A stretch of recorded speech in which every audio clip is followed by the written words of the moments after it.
रानो अपने ठेले पर गरम मोमो रखकर ग्राहकों को आवाज लगा रही थी। अरे गर्मा गर्म वेज मोमो ले लो, गर्मा गर्म वेज मोमो ले लो, जंगल के सबसे अच्छे सबसे सस्ते मोमो ले लो। बंटी नाम का एक ग्राहक रानो चिड़िया के पास आकर कहता है। बहन, मुझे 10 रुपए के मोमो दे दो। रानो चिड़िया ने 10 रुपए लेकर 2 मोमो उस ग्राहक को दे दिए।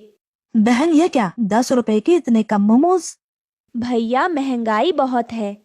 अब इतनी भी महंगाई नहीं है। ये क्यों नहीं कहती कि तुम मनमानी कीमत लगाकर ग्राहकों को ठग रही हो? भैया मेरी बात का विश्वास करो, मुझे थोक में स्वयं ये वेज मोमो बहुत ही महंगे पड़े हैं। इस पूरे गांव में केवल जमींदार कालू ही वेज मोमो की सप्लाई करता है। रानू चिड़िया की बात सुनकर बंटी कबूतर दूसरे दुकानदार के पास चला गया और दुकानदार को 10 रुपए देते हुए बोला। भैया, 10 रुपए के वेज मोमोज दे दो। दुकानदार ने बंटी को 10 रुपए में 5 मोमो दे दिए। बंटी कबूतर वो वेज मोमो लेकर रानो चिड़िया के पास आकर कहता है। तुमने 10 रुपए के मुझे 2 वेज मोमोज पकड़ा दिए और उस दुकानदार ने मुझे 10 रुपए के इतने ढेर सारे मोमो दिए। लाओ, मेरे पैसे वापस करो। मुझे तुम्हारे वेज मोमोज नहीं खरीदने, और मैं तो क्या, तुमसे इस जंगल में कोई भी वेज मोमोज नहीं खरीदेगा। तुमने तो लूट मचा रखी है। बंटी कबूतर क्रोधित होकर वहां से चला गया। रानो चिड़िया शाम को अपने घर पर जाकर अपने पति टुन्नू से बात करने लगती है। मेरी समझ में नहीं आता टुन्नू जी कि बाकी दुकानदार सस्ते में 10 रुपए के 5 मोमो ग्राहकों को कैसे दे देते हैं। इससे मेरी दुकानदारी पर बहुत बुरा असर पड़ रहा है। रानो, पता नहीं तुम्हें कब अकल आएगी। अरे तुम ये क्यों नहीं समझती कि वो जमींदार कौवा आपको महंगे वेज मोमोज बेचता है और उन बड़े दुकानदारों को सस्ते वेज मोमोज देता है। लेकिन इससे जमींदार कौवा को क्या फायदा होगा? जरा सोचो, कुछ समय पहले हमारे जंगल में वेज मोमो के ना जाने कितने ठेले थे, लेकिन धीरे धीरे करके वो सारे ठेले समाप्त हो गए। अब इस जंगल में केवल तुम ही ठेले पर वेज मोमोज लगाकर बेचती हो। जिस दिन तुम भी इस धंधे को बंद कर दोगी, उस दिन वो दुकानदार मनमाने रेट में ग्राहकों को वेज मोमोज बेचेंगे। तुम ठीक कहते हो टुन्नू, मुझे इस बारे में जमींदार से बात करनी होगी। अगले दिन रानो चिड़िया गांव के जमींदार के पास चली गईं। रानो चिड़िया को देखकर जमींदार ने कहा। क्या बात है रानो चिड़िया, कल ही तो तुम मुझसे वेज मोमोज लेकर गई थी। क्या इतनी जल्दी तुमने वह बेच दिए? मैं इसी सिलसिले में आपसे बात करने के लिए आई हूँ। क्या हुआ, सब ठीक तो है? जमींदार साहब, सारे जंगल के दुकानदारों को आप ही मोमो बेचते हैं, मगर कुछ दिनों से मैं देख रही हूँ कि सारे दुकानदार कम रेट में ग्राहकों को वेज मोमो ज्यादा देते हैं। ये तो अच्छी बात है रानो चिड़िया, तुम भी कम रेट में ग्राहकों को मोमो बेचो। जमींदार साहब, दुकानदार ऐसा तभी कर सकते हैं जब आप उन्हें सस्ते में और मुझे महंगे में वेज मोमो दे रहे हो। तुमने बिल्कुल सही कहा रानो चिड़िया, क्योंकि जितने भी दुकानदार हैं वो सब नकद में मुझसे वेज मोमोज खरीदते हैं और बड़े पैमाने पर इसका कारोबार करते हैं, और तुम ठेला लगाकर उन सब की दुकानदारी खराब करती हो। इसलिए तुम आज से वेज मोमोज बेचना बंद कर दो। ये तो बहुत गलत बात है जमींदार साहब। इसका मतलब मेरे पति बिल्कुल सही कह रहे थे। आप छोटे दुकानदारों को खत्म करके बड़े दुकानदारों को बढ़ावा दे रहे हैं। तुम्हारी हिम्मत कैसे हुई मुझसे इस तरह से बात करने की? आज से तुम्हें कोई वेज मोमो शोमो नहीं मिलेंगे। जाओ, जाकर कोई और धंधा देखना शुरू कर दो। जमींदार कौवा ने रानो चिड़िया को अपमानित करके अपने घर से बाहर निकाल दिया। अगले दिन से रानो चिड़िया ने ठेला लगाना बंद कर दिया और बड़े दुकानदारों ने अपनी मनमानी शुरू कर दी। कुछ दिन बाद बंटी कबूतर एक दुकानदार के यहाँ पर वेज मोमो लेने के लिए आया। मुझे 10 रुपए के वेज मोमोज दे दो। दुकानदार ने 10 रुपए के 2 मोमो बंटी को पकड़ा दिए। अरे ये क्या, 10 रुपए के इतने कम मोमोज? इतने रुपए में सिर्फ इतने ही मिलेंगे। जानते भी हो वेज मोमोज के रेट आसमान छू रहे हैं। मैं इतने महंगे वेज मोमोज नहीं खरीद सकता।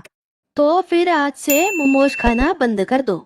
रानो इस दृश्य को बहुत गौर से देख रही थी। वो निराश होकर अपने घर पर आकर बैठ गई कि तभी जंगल की एक बुजुर्ग चिड़िया वहाँ पर आ गई। अरे मौसी, आप अचानक यहाँ कैसे? तुम्हारे साथ जमींदार ने बहुत ही गलत किया। जमींदार को ऐसा नहीं करना चाहिए। अब क्या कहूँ मौसी, मैंने सुना है कि किसी जमाने में आप अपने खेतों में बड़ी तादाद में मोमो की सब्जियाँ उगाया करती थीं। उस दौर में मैं दुकानदारों को मोमो बनाने के लिए सब्जियां मुफ्त में दे देती थी। लेकिन अब जमाना बदल गया है ना। जमाना चाहे भले ही बदल गया हो रानू चिड़िया, लेकिन वेज मोमो का जादुई गांव आज भी है। यह सुनकर रानो चिड़िया बुरी तरह से चौंक जाती है। मैं आपकी बात का मतलब नहीं समझी मौसी। रानू चिड़िया, जंगल के सभी पक्षी यह समझते हैं कि मैं अपने खेत में मोमो उगाया करती थी, लेकिन यह सच नहीं है। सच तो यह है कि मैं उस वक्त में वेज मोमो जादुई गांव से लेकर आती थी। उस जादुई मोमो के गांव का द्वार कहाँ खुलता है, यह केवल मैं जानती हूँ। मैं चाहती हूँ कि तुम उस जादुई मोमो के गाँव में जाओ और वहाँ से मोमो लाकर सारे जंगल में मुफ्त में बांटो। उसके बाद तुम चमत्कार देखना। मौसी, कहीं आप मजाक तो नहीं कर रही ना? नहीं रानू चिड़िया, हमारे गांव से कुछ दूर एक तालाब है जो कि भूत प्रेत के नाम से प्रसिद्ध है। तुम उस तालाब के अंदर कूद जाना, तुम स्वयं जादुई मोमो के गांव में पहुंच जाओगी। और हाँ, इस रहस्य को अपने तक ही सीमित रखना। इतना कहकर मौसी वहाँ से चले गई।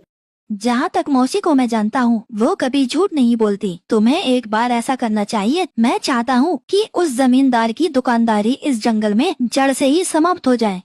रानो चिड़िया मौसी की बताई हुई जगह पर चला गई और उस तालाब को गौर से देखने लगी। रानो उस तालाब के अंदर कूद गई। उसने स्वयं को एक अजीबोगरीब गांव में पाया। रानो ने देखा कि उस गांव में सुख सुविधा की हर वस्तु मौजूद थी, मगर वो सब घर मोमो के ही बने हुए थे। रानो चिड़िया आश्चर्यचकित रह जाती है।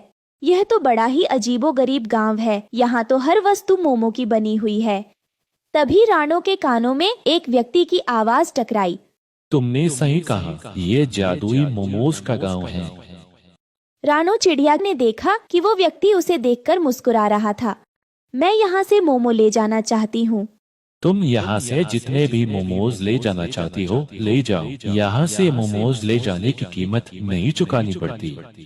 रानो चिड़िया बहुत सारे मोमो लेकर तालाब के किनारे आ पहुंची।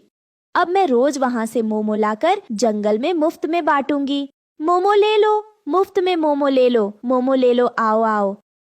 मुफ्त मोमो सुनकर सभी पक्षी रानो चिड़िया के ठेले पर आ जाते हैं। इस प्रकार जमींदार का मोमो का कारोबार ठप पड़ जाता है। दूसरी ओर जमींदार गुस्से से आग बबूला हो उठा और अपने आप से कहा, आखिर ये दो कौड़ी की रानो चिड़िया अपने आप को समझती क्या है? इसकी वजह से मेरा सारा धंधा चौपट हो गया। मैं इसे छोड़ूंगा नहीं, मैं इसे सबक सिखा कर रहूंगा। इतना कहकर जमींदार गुस्से से बाजार में उस जगह पर चला गया जहाँ पर रानो चिड़िया अपना ठेला लगाती थी। रानो चिड़िया, तुम्हारी वजह से मेरा धंधा चौपट हो गया है। मैं तुम्हें कल तक का समय देता हूँ। इस जंगल को छोड़कर चली जाओ, नहीं तो मुझसे बुरा कोई नहीं होगा। जमींदार गुस्से में रानो का ठेला तोड़ देता है और उसके घर को भी अपने गुंडे पक्षियों से कहकर उस पर बुलडोजर चलवा देता है। रानो रोते हुए अपने पति और बच्चे के साथ उस नदी किनारे जाकर रोने लगती है। तभी उस नदी में से एक मायावी देवी बाहर आती है। क्या बात है रानू चिड़िया, तुम उदास क्यों हो? तुम तो कल ही मोमो लेकर यहाँ से गई हो, क्या हुआ मुझे बताओ। हे मायावी देवी, मेरे मोमो और ठेला उस दुष्ट सेठ ने तोड़ डाला और मेरा घर भी तोड़ दिया। अब मेरे पास रहने का भी ठिकाना नहीं। अच्छा, तुम परेशान मत हो, मैं अभी तुम्हारा घर तैयार कर देती हूँ। इतना कहते ही वहाँ एक पेड़ पर मोमो का सुंदर घर तैयार हो जाता है। ये एक जादुई मोमो घर है। इसमें तुम्हें एक टोकरी रोज मोमो से भरी मिलेगी, जिसे बेचकर तुम अपना गुजारा कर सकती हो। रानो चिड़िया ये देखकर बहुत खुश हो जाती है और अपने परिवार के साथ मोमो के घर में खुशी खुशी रहने लगती है।